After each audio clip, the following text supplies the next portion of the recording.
ஆண்டவராக இயேசு கிறிஸ்துவின் நாமத்தில் என் அன்பின் வாழ்த்துக்கள். இந்த காலை தியானத்துக்காக நாம் தெரிந்து கொள்கிற வேத வசனம் ஏசாயா தீர்க்கதரிசன புஸ்தகம் 60வது அதிகாரம் 1ஆம் வசனம். எழும்பி பிரகாசி, உன் ஒளி வந்தது, கர்த்தருடைய மகிமை உன்மேல் உதித்தது. எழும்பி பிரகாசி, உன் ஒளி வந்தது, கர்த்தருடைய மகிமை உன்மேல் உதித்தது. இதைத்தான் வேதம் நமக்கு மிக தெளிவாக சுட்டி காட்டுகிறது. ஒரு காரியத்தை நமக்கு கர்த்தர் இந்த 60வது அதிகாரத்தில் நிறைய விஷயங்களை முன்னிறுத்தி, அதாவது உள்ளடக்கி நம்மை வழிநடத்துவதை பார்க்க முடியும். 2ஆம் வசனம் இப்படி சொல்கிறது, இதோ இருள் பூமியையும் காரில் ஜனங்களை மூடும், ஆனாலும் கர்த்தர் உன்மேல் உதிப்பார், அவருடைய மகிமை உன்மேல் காணப்படும். அப்ப எழும்பி பிரகாசி, உன் ஒளி வந்தது, கர்த்தருடைய மகிமை உன்மேல் உதித்தது. இப்ப தேவனுடைய மகிமை, தேவனுடைய பிரசன்னம் நம்ம மேல இருக்கும்போது இருள் சூழ்ந்து கொண்டாலும், உலகமே இருள் இருக்குன்னு வச்சுக்கோங்களேன், இதோ இருள் பூமியையும் காரில் ஜனங்களையும் போடும், ஆனாலும் கர்த்தர் உன்மேல் உதிப்பார், அவருடைய மகிமை உன்மேல் காணப்படும். அப்ப ஏன் ஆண்டவர் இதை எழுதி வைத்திருக்கிறார் அப்படின்னா, இந்த கடைசி நாட்களில் இருள் நம்மை சூடும்,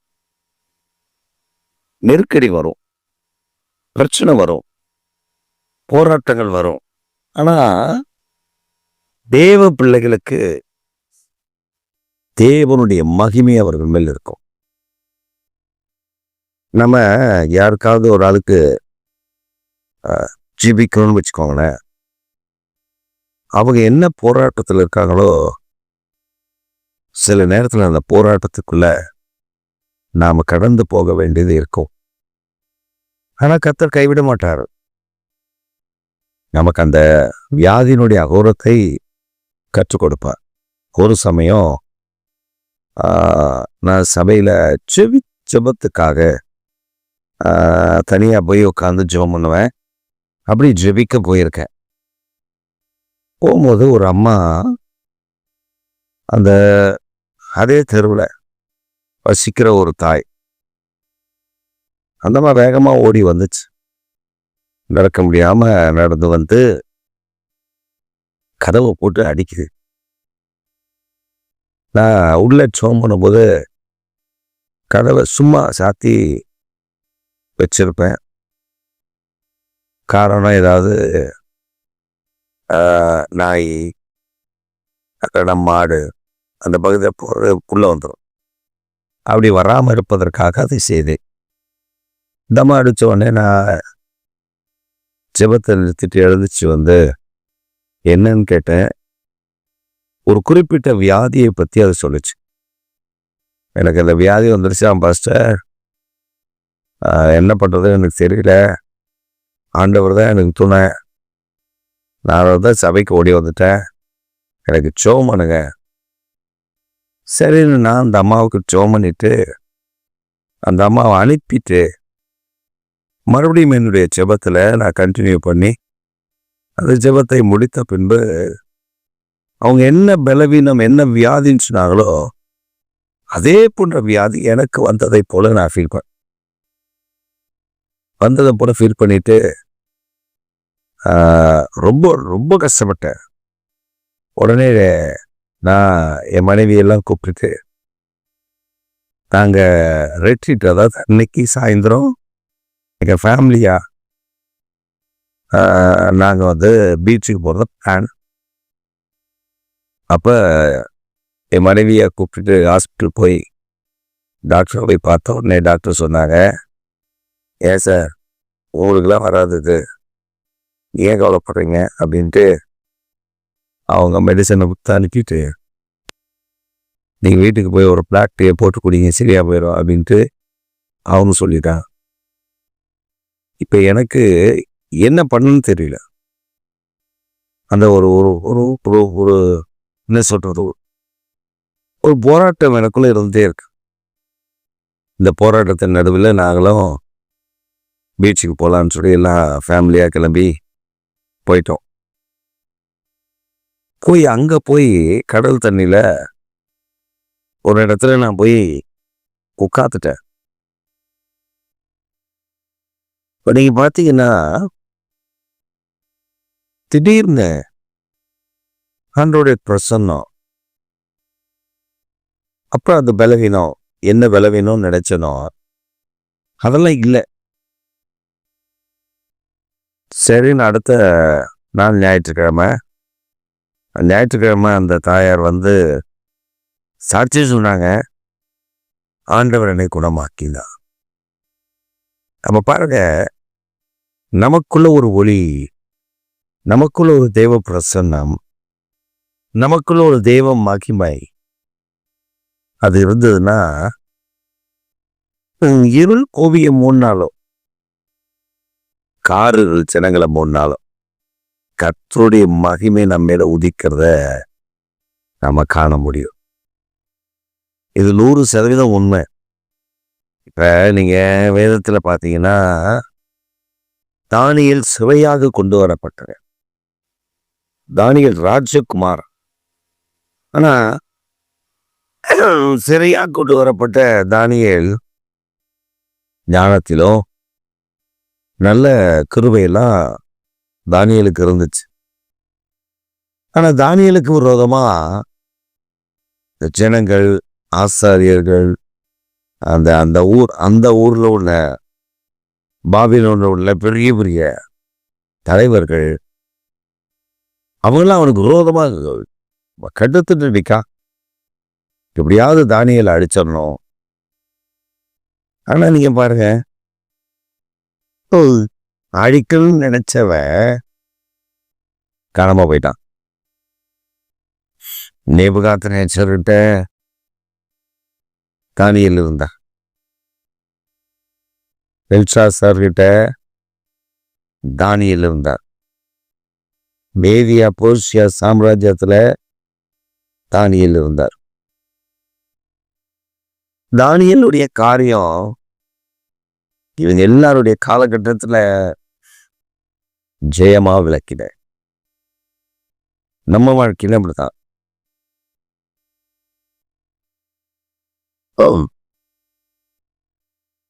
கர்த்தரும் அவருடைய மகிமையும் அவருடைய பிரசன்னமும் நம்ம மேல இருந்தா நம்மளுடைய காரியம் ஜெயமா இருக்கும். மற்ற இடமெல்லாம் நெருக்கடியா இருக்கும், பிரச்சனையா இருக்கும், போராட்டமா இருக்கும். ஆனா நம்முடைய காரியம் மாத்திரம் தேவ சமூகத்துல ஜெயமா இருக்கும். அதை நம்ம விட்டு பார்க்கலாம். நீ பாருல, இஸ்ரா சிறையிலிருந்து ஜனங்களை மீட்டு கொண்டு எருசலேமுக்கு வரார். அப்படி வர்ற காலகட்டத்தில் அவருக்கு ஏகப்பட்ட பிரச்சனைகள். எந்த பக்கம் பார்த்தாலும் இருளா தெரியுது, எந்த பக்கம் பார்த்தாலும் நெருக்கடி, எந்த பக்கம் பார்த்தாலும் பிரச்சனை. ஆனா எஸ்ரா தேவ சமூகத்தில் ஜெபிக்கிற ஒரு மனிதன், அவருடைய காரியத்தை கர்த்தர் வாய்க்க பண்ணினார். எஸ்ரா சொல்லும்போது ஒரு காரியத்தை சொல்றாரு, நாங்க கோரேசு மன்னன் தேவனுடைய ஆலயத்தின் பனிமுட்டுக்களை எல்லாம் எங்களுக்கு அளந்து அது எல்லாத்தையும் பத்திரமா எங்க கையில கொடுத்து, இது தேவாலயத்தின் பொருட்கள், இதை கொண்டு பத்திரமா போய் சேருங்க அப்படின்னு சொல்லி அனுப்புகிறார். அப்ப நாங்க அதெல்லாம் தங்கம், வெள்ளி, நாங்க அதெல்லாம் எடுத்துட்டு வரோம். வர்ற வழியில திருடர்கள் பயம் எங்களுக்கு. அப்ப எஸ்ரா சொல்றாரு, நான் ராஜாவினிடத்தில் குதிரை வீரர்களையும் படைகளையும் கேட்க பயந்தேன். காரணம் என்னன்னா, எங்க தெய்வம் அப்படி, எங்க தெய்வம் இப்படி, எங்க தெய்வம் அதை பண்ணுவாரு, எங்க தெய்வம் யுத்தம் பண்ணுவாரு, இதெல்லாம் சொல்லி வச்சிருக்கேன். இப்ப நான் போய் இந்த பனிமுட்டுகள், தங்கம், வெள்ளி, வைரம், வைடூரியம் இதெல்லாம் எடுத்துட்டு போறவன் எங்களுக்கு பாதுகாப்புக்கு வேணும் அப்படின்னு நாங்க கேட்டா ராஜா எங்களை பார்த்து சிரிக்க மாட்டாரா? கண்டிப்பா சிரிப்பாரு. என்னடா உங்க கர்த்தர் சர்வ வல்லவர்னீங்க, அவர் பொருளை எடுத்துட்டு போறீங்க, திருட வந்து திக்குவான்றீங்க. அப்படி அவரு எங்களை குறித்து வருத்தப்படக்கூடாது. அதனால நாங்க அதை கேட்கல. தேவ சமூகத்துல ஜெபித்தோம். கர்த்தர் அழகா பாதுகாத்தார். நாங்க அந்த பனிமுட்டைகளை எல்லாம் ஆசாரியருடைய கரங்கள்ல கொடுத்து அவர்களோடு கூட நாங்க காவலாய் வேலியாய் கூடவே வந்து எருசலேம்ல வந்து அதை எண்ணி தேவனுடைய ஆலயத்துல கணக்கு ஒப்புவித்தோம். யோசிச்சு பாருங்களேன், இருளுங்க, வழியெல்லாம் இருள், கார் இருள். ஆனா கர்த்தருடைய பிரசன்னம் மகிமை ஒரு மனிதன் மேல இருக்கும்போது எதை கொடுத்தா அவனுக்கு பயம் இருக்காது. அவன் தைரியமா முன்னேறுவான். ஆப்போசிட்ல என்ன இருக்குன்னே தெரியாது. ஆனா தேவனை பற்றி பிடிக்கிறான்ல. இப்ப நீங்க பிடிச்சு பாருங்களேன், ஆண்டவரை நல்லா பற்றி பிடிச்சு பாருங்களேன், கர்த்தர் உங்களை வழி நடத்துற விதம் ஆச்சரியமா இருக்கும். ஒரு சமயம் நானும் என்னுடைய ஜூனியர் பைபிள் காலேஜில் செகண்ட் இயர் படிக்கிற இந்த ஜூனியர் தம்பி நானும் ஒரு கிராமத்துக்கு ஊழியத்துக்கு போனோம். அப்போ நாங்கள் வீட்டிலையே எங்களுடைய சைக்கிளை சரி பண்ணி டைனமோ எரியுதா, ஏன்னா அந்த வழி ரொம்ப ரிஸ்கான வழி, ராத்திரியில் வர்றது. அதெல்லாம் செக் பண்ணி எடுத்துக்கிட்டு தான் போகிறோம். அந்த கிராமத்தில் போய் ஊழியமெல்லாம் முடிச்சுட்டு, ஏன்னா அந்த கிராமத்துக்குள்ள ஊழியத்துக்கு மக்கள் யாரும் வரமாட்டாங்க. காரணம், அந்த மக்கள் வந்து ரொம்ப குறைவான இனத்தை சார்ந்தவர்களுக்கு சொல்லப்பட்டவர்கள். ஆனா எங்களுக்கு நல்ல வரவேற்பாங்க. அங்கெல்லாம் யாரும் போய் அந்த வீட்டெல்லாம் உள்ளெல்லாம் போய் உட்காந்து ஜபம் நடத்தவோ தண்ணி வாங்கி குடிக்கவோ செய்ய மாட்டாங்க. ஆனால் நாங்கள் போய் உட்காந்து அவங்களோட பேச பழக, கிறிஸ்துவின் அன்பை வெளிப்படுத்த ஆண்டவர் எங்களுக்கு உதவி செய்தார். அப்போ நாங்கள் அந்த ஊழியமெல்லாம் முடிச்சுட்டு நாங்கள் அந்த ஊருடைய எல்லை அங்கிருந்தான்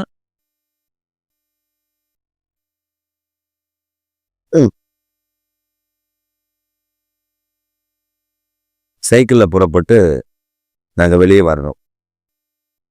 அப்போ நாங்கள் அந்த எல்லைக்கிட்ட வந்து சைக்கிளில் ஏறி டைனமோ ஆன் பண்ணா டைனமோ வேலை செய்யலை. என்ன செய்யன்னு தெரியல. ஏன்னா இருட்டிடுச்சுன்னா ஃபுல்லாக தென்னந்தோப்பு, தரைக்கிணறு ஃபுல்லாக இருள், வழி தெரியாது. நம்ம ஏதோ கிணத்துக்குள்ளே தான் கிடப்போம்.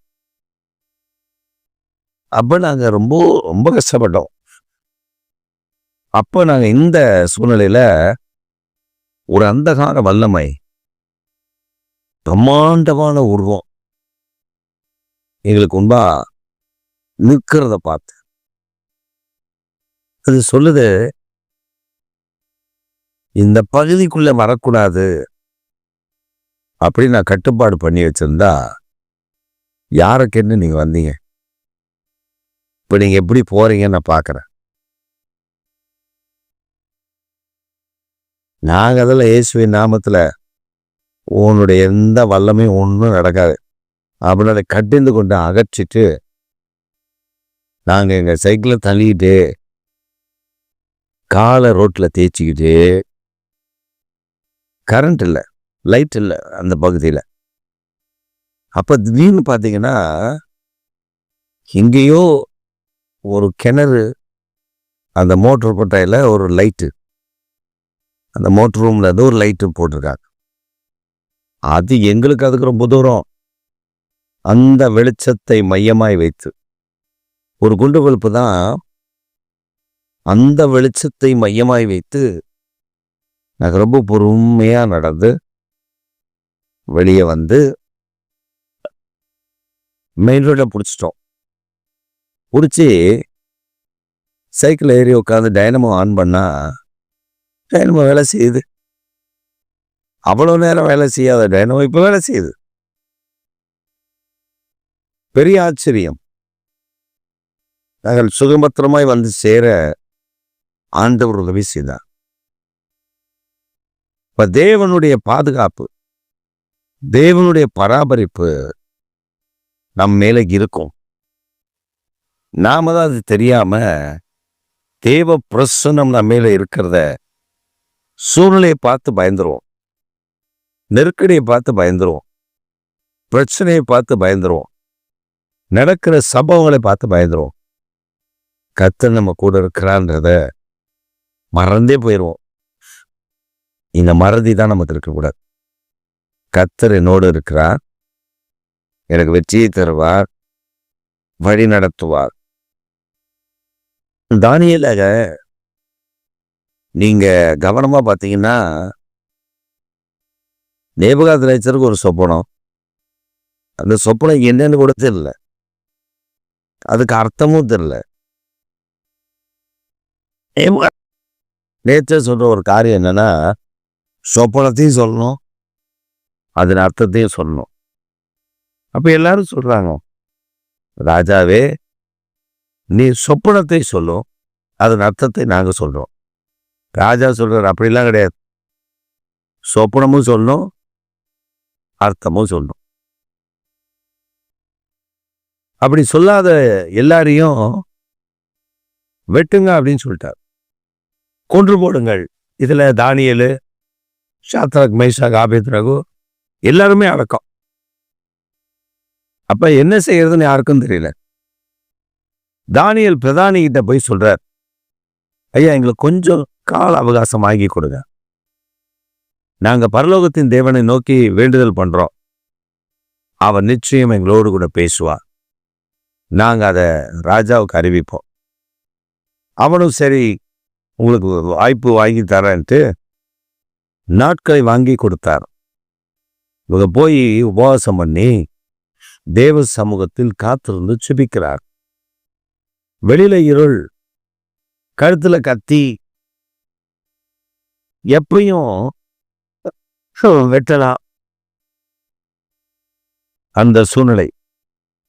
ஆனா தானியேல் ஜெபித்த பொழுது அவன் அறிவை அடைகிறதற்கு பரலோகத்தின் தேவன் அவனுக்கு உதவி செய்தார். சொப்பனத்தையும் சொன்னாரு, அவன் எந்த எண்ணத்தோடு படுக்கையில படுத்திருந்தான்னு சொன்னாரு. இதெல்லாம் சொல்லி இப்ப தானியேல்கிட்ட சொல்றாரு, போய் சொல்லுப்பா. தானியேல் தைரியமா போய் ராஜாவின் இடத்துல இருந்து சொப்பனத்தையும் அதன் அர்த்தத்தையும் திட்டம் பண்ணி அவருக்கு சொன்னார். இதை கேட்டு ராஜா பிரமிப்படைந்தார், ஆச்சரியப்பட்டார். நம்ம தானியேல் சூழலை பார்க்கல, பிரச்சனையை பார்க்கல, நடக்கிற சம்பவத்தை பார்க்கல, வந்திருக்கிற கத்தியை பார்க்கல. அவர் பார்த்ததெல்லாம் இஸ்ரவேலின் தேவன், நான் ஆராதிக்கிற தேவன், நான் மேன்மைப்படுத்தும்படி மகிமைப்படுத்தும்படி என் ஆராதனைக்குரியவரை நான் எப்படி என்னை அவர் கைவிடுவார், என் கூட தானே இருக்காரு, எனக்கு ஜெயத்தை தருவார். கத்து தந்தா இந்த காலை வேளையில உங்களோடு என் கூட இருக்கிற கத்து நிச்சயம் ஒரு பெரிய வெற்றியை தருவார். சூழ்நிலை பார்க்காதீங்க, சம்பவத்தை பார்க்காதீங்க, நெருக்கடி பார்க்கறே. மனுஷனுடைய வார்த்தைகளை கவனிக்காதீங்க. கர்த்தர் ஒருவரை மட்டும் பாருங்க, அவர் அற்புதம் செய்தார். ஜெபிப்போமா? எங்கள் சர்வ வல்லமுள்ள தேவனே, எங்கள் நித்திய பிதாவே, இந்த செய்தி கேட்டுக்கொண்டிருக்கிற அருமையான பிள்ளைகள், எந்த போராட்டம், எந்த நெருக்கடி, எந்த பிரச்சனையில் இருந்தாலும் இப்பொழுது நசனாக இயேசுவின் நாமத்தில் அவர்களுக்கு ஒரு விடுதலையை நீர் தந்து, ஒரு ஜெயத்தை நீர் கட்டளையிட்டு உங்கள் நாமத்தை உயர்த்தும்படி நாங்கள் ஜெபிக்கிறோம்.